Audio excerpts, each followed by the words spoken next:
Welcome to serve it like Shani. നമുക്കൊരു drink ആയാലോ, നമ്മുടെ ശരീരത്തിനെ തണുപ്പിക്കുന്ന നല്ല രുചിയുള്ള ഒരു കിഡിലൻ ഡ്രിങ്ക്. എല്ലാവർക്കും ഇഷ്ടപ്പെടുന്ന ഒരു ഡ്രിങ്കാണ്. പുതിനയും അതുപോലെ തന്നെ ലെമണും വെച്ചിട്ടുള്ള ഒരു അടിപൊളി ഡ്രിങ്ക്. ഈ ഒരു ചൂടുകാലത്തെ തണുപ്പിക്കാൻ പറ്റിയ ഒരു ഡ്രിങ്കും കൂടെയാണ് ഈ ഒരു മിൻറ്റ് ലെമൺ ഡ്രിങ്ക്. ഇവിടെ മക്കളൊക്കെ വീണ്ടും വീണ്ടും ചോദിച്ചു വാങ്ങുന്ന ഒരു ഡ്രിങ്കും കൂടെയാണ് ഇത്. അപ്പോൾ നമുക്ക് നേരെ റെസിപ്പിയിലേക്ക് പോയാലോ. അപ്പോൾ അതിന് വേണ്ടിയിട്ട് ഞാനിവിടെ ഒരു കപ്പ് ഫുള്ള് പുതിന ഇലയാണ് എടുത്തിട്ടുള്ളത്, മിൻറ്റ് ലീവ്സ്, പിന്നെ അതുപോലെ തന്നെ 4 വലിയ നാരങ്ങ, നല്ല നീരോട് കൂടിയിട്ടുള്ള നാരങ്ങയാണ്. അപ്പോൾ 4 എടുത്തിട്ടുണ്ട്. പിന്നെ അതുപോലെ തന്നെ ഒരു 2-3 ചെറിയ പീസ് ഇഞ്ചി. പിന്നെ വേണ്ടത് 1 കപ്പ് പഞ്ചസാര, 250 ml കപ്പാണ്. അപ്പോൾ 1 കപ്പ് ഫുള്ളായിട്ട് പഞ്ചസാര.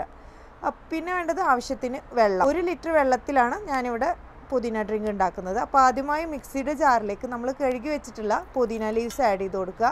പിന്നെ നമ്മൾ ലെമൺ എല്ലാം സ്ക്വീസ് ചെയ്ത് എടുക്കുക. കുരു മാറ്റിയിട്ട് വേണം നമ്മൾ അതൊന്ന് പിഴിഞ്ഞെടുക്കാൻ. കുരു ഉണ്ടാകുമ്പോൾ എപ്പോഴും ഒരു കയ്പ്പ് ഫീൽ ചെയ്യും. അപ്പോൾ കുരു മാറ്റിയിട്ട് ആ ജ്യൂസ് മാത്രം നമ്മൾ എടുത്തിട്ട് ആ പുതിന ലീവ്സിലേക്ക് ഇട്ട് കൊടുക്കുക. അതുപോലെ തന്നെ പഞ്ചസാരയും അതിലേക്ക് ഇട്ട് കൊടുക്കുക. പിന്നെ ഇഞ്ചിയും, പിന്നെ ഞാൻ പറഞ്ഞ ആവശ്യത്തിന് വെള്ളം. അപ്പോൾ 1 ലിറ്റർ ഫുള്ളായിട്ട് നമ്മളിപ്പോൾ ഒഴിക്കുന്നില്ല, കുറച്ച് വെള്ളം ചേർത്ത് അടിച്ചെടുക്കാം. അപ്പോൾ ഇനി എല്ലാം കൂടെ നന്നായിട്ടൊന്ന് ഗ്രൈൻഡ് ചെയ്തെടുക്കുക. അപ്പോൾ നന്നായിട്ട് ഗ്രൈൻഡ് ചെയ്ത് കിട്ടിയിട്ടുണ്ട്, കണ്ടില്ല, നല്ല പച്ച കളറിലുള്ള വെള്ളം.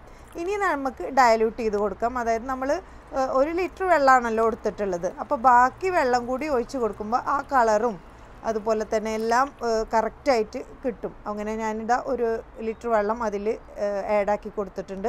ഇനി നമുക്കിത് സെർവ് ചെയ്യാം. അപ്പോൾ സെർവിങ് ഗ്ലാസ് എടുത്തിട്ട് നമ്മൾ അതിലേക്ക് ഒഴിച്ചു കൊടുക്കുക. അതിന് ശേഷമാണ് ഐസ് ക്യൂബ് വേണ്ടവർക്ക് ഐസ് ക്യൂബ് ഇട്ട് കൊടുക്കാം.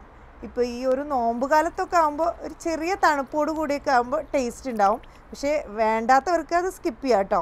അതുപോലെ തന്നെ നല്ല ചൂടുള്ള സമയങ്ങളിലൊക്കെ ഈ ഒരു ഗ്ലാസ് ഡ്രിങ്ക് കിട്ടിയാൽ നമുക്ക് വേറെ ഒന്നും വേണ്ട, അത്രയും ടേസ്റ്റുമാണ്. ശരീരത്തിനൊരു എന്താ പറയുക, തണുപ്പൊക്കെ കിട്ടുന്ന ഒരു എനർജിയൊക്കെ കിട്ടുന്ന ഒരു ഡ്രിങ്കും കൂടെയാണ്. അപ്പോൾ എല്ലാവരും ഇതുപോലെ ഒന്ന് ട്രൈ ചെയ്ത് നോക്കണം കേട്ടോ. എല്ലാവർക്കും ഇഷ്ടപ്പെടും, എനിക്ക് ഉറപ്പാണ്. എല്ലാവരും ട്രൈ ചെയ്ത് നോക്കിയിട്ട് ഫീഡ്ബാക്ക് അറിയിക്കണം. ഈ ഒരു റെസിപ്പി ഇഷ്ടമായാൽ ഫ്രണ്ട്സിനും അതുപോലെ തന്നെ ഫാമിലിക്കൊക്കെ ഷെയർ ചെയ്യുക.